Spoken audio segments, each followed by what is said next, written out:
Friends, good evening. ಇವತ್ತಿನ recipe ಬಂದ್ಬಿಟ್ಟು ಖರ್ಜೂರಕ್ಕೆ ಬೇಕಾಗುವ ಸಾಮಗ್ರಿಗಳು: ಗೋಧಿ ಹಿಟ್ಟು, ಡಾಲ್ಡಾ, ತುರಿದಿರುವಂಥ ಒಣ ಕೊಬ್ಬರಿ, ಒಂದು ಮೊಟ್ಟೆ, 2 ಬಾಳೆಹಣ್ಣು, 1 ಬೌಲ್ ಸಕ್ಕರೆ, ಗಸಗಸೆ, ಏಲಕ್ಕಿ. ಈಗ ಸಕ್ಕರೆಯನ್ನು ಮಿಕ್ಸಿಗೆ ಹಾಕೋಣ.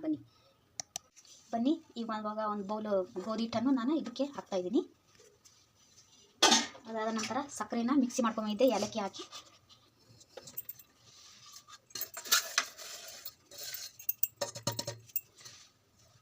ಅದಾದ ಮೇಲೆ 1 ಮೊಟ್ಟೆ, ಇದು ತುರಿದಿರುವಂಥ ಒಣ ಕೊಬ್ಬರಿಯನ್ನು ಮಿಕ್ಸ್ ಮಾಡ್ತಾ ಇದ್ದೀನಿ. ಆಮೇಲೆ ಗಸಗಸೆ, ಆಮೇಲೆ ಸುಲಿದಿರುವಂಥ ಬಾಳೆಹಣ್ಣು,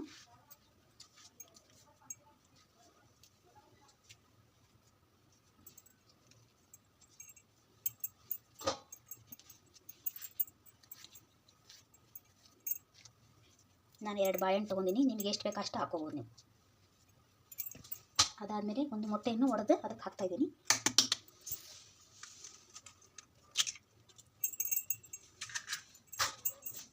ಅದಾದ ನಂತರ ಗ್ಯಾಸ್ ಹಚ್ಚಿ ಡಾಲ್ಡಾವನ್ನು ಬಿಸಿ ಮಾಡ್ತಾ ಇದ್ದೀನಿ.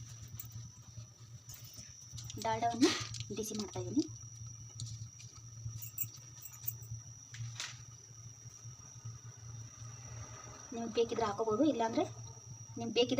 ಇಲ್ಲಾಂದರೆ ಬೇಡ. ಡಾಲ್ಡಾ ಬಿಸಿ ಆಗ್ತಾ ಇದೆ. ನಾನು ಇದನ್ನು ಮಿಕ್ಸ್ ಮಾಡಿ, ಇವಾಗ ಡಾಲ್ಡಾ ಬಿಸಿಯಾಗಿದೆ, ಇದಕ್ಕೆ ನಾನು ಮಿಕ್ಸ್ ಮಾಡ್ತಾ ಇದ್ದೀನಿ. ಬನ್ನಿ ಫ್ರೆಂಡ್ಸ್, ಇದನ್ನೆಲ್ಲ ಮಿಕ್ಸ್ ಮಾಡಿ ಒಂದು 10 ರಿಂದ 15 ನಿಮಿಷ ನಾನು ಕಲಸಿ ಮುಚ್ಚಿಡ್ತೇನೆ. ಈ ರೀತಿ ಮೊಟ್ಟೆ, ಬಾಳೆಹಣ್ಣೆಲ್ಲ ಮಿಕ್ಸ್ ಆಗೋವರೆಗೂ ಏಲಕ್ಕಿ, ಸಕ್ಕರೆ, ಗೋಧಿ ಹಿಟ್ಟು ಎಲ್ಲ ಮಿಕ್ಸ್ ಪ್ರಮಾಣದಲ್ಲಿ ಚಲೋ ಹೊತ್ತಂಗೆ ಕಲಿಸ್ಕೊಂಡು ಇಟ್ಕೋಬೇಕು. ಈ ಥರ ನೀರು ಮಿಕ್ಸ್ ಮಾಡ್ದಂಗೆ ಕಲಿಸ್ಬೇಕ್ರಿ ಫ್ರೆಂಡ್ಸ್. ಮತ್ತೆ ಹಿಟ್ಟಿನ ಥರ ನಾದು ಇಟ್ಕೊಂಡಿನಿ ಫ್ರೆಂಡ್ಸ್. ಬನ್ನಿ ಸ್ಟಾರ್ಟ್ ಮಾಡೋಣ.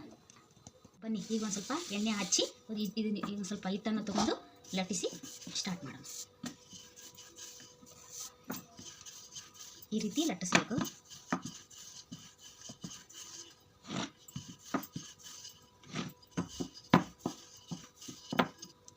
ಫ್ರೆಂಡ್ಸ್. ಇವಾಗ ಕಟ್ ಮಾಡೋಣ. ಈ ರೀತಿ ಕಟ್ ಮಾಡೋಣ. ನಿಮಗೆ ಚಿಕ್ಕದಾಗಿ ಬೇಕಿದ್ರೆ ಚಿಕ್ಕದಾಗಿ, ದೊಡ್ಡದಾಗಿ ಬೇಕಿದ್ರೆ ದೊಡ್ಡದಾಗಿ ಇವು ಮಾಡ್ಕೋಬೋದು ಮನೆಯಲ್ಲಿ. ಇದು ಲಾಸ್ಟಿಗೆ ನಾನು ತೆಗಿತಾ ಇದ್ದೀನಿ. ಈ ಥರ ಕಟ್ ಮಾಡೋಣ.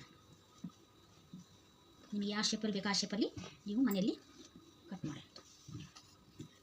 ನಾನು ಒಂದು ಪ್ಲೇಟ್ ಒಳಗೆಲ್ಲ ಎಣ್ಣೆ ಹಚ್ಚಿ ನಾನು ಈ ಥರ ಒಂದೊಂದನೇ ಇಡ್ತಾ ಹೋಗ್ತಾ ಇದ್ದೀನಿ ಫ್ರೆಂಡ್ಸ್. ಈ ಥರ ನಿಮಗೆ ಯಾವ ಶೇಪಲ್ಲಿ ಬೇಕು ಆ ಶೇಪಲ್ಲಿ ನಾನು ಮಾಡ್ತಾ ಇದ್ದೀನಿ. ನಿಮ್ಗೆ ಯಾವ ಥರ ಬೇಕು ಆ ಥರ ಮನೆಯಲ್ಲಿ ಮಾಡ್ಬೋದು. ನಾನು ಸ್ಕ್ವೇರ್ ಶೇಪಲ್ಲಿ ಕಟ್ ಮಾಡ್ಕೊಂಡಿದ್ದೀನಿ. ಇನ್ನೂ ಇದೆ, ಇವಾಗ ಇನ್ನೂ ಇದೆಲ್ಲ ಚೆನ್ನಾಗಿ ಫ್ರೈ ಆಗಬೇಕು. ಒಂದೊಂದನೇ ನಾನು ತಿರುಗಿಸ್ತಾ ಹೋಗ್ತಾ ಇದ್ದೀನಿ. ಫ್ಲೇವರ್ ತುಂಬ ಚಲೋ ಬರ್ತಾ ಇದೆ ಫ್ರೆಂಡ್ಸ್. ನೀವು ಮನೇಲಿ ಒಮ್ಮೆ ಟ್ರೈ ಮಾಡಿರಿ. ವಾವ್, ಸೂಪರ್ ಆಗಿದೆ. ಈ ರೀತಿ ಮನೆಯಲ್ಲಿ ಮಾಡಿ ತಿನ್ನಿ.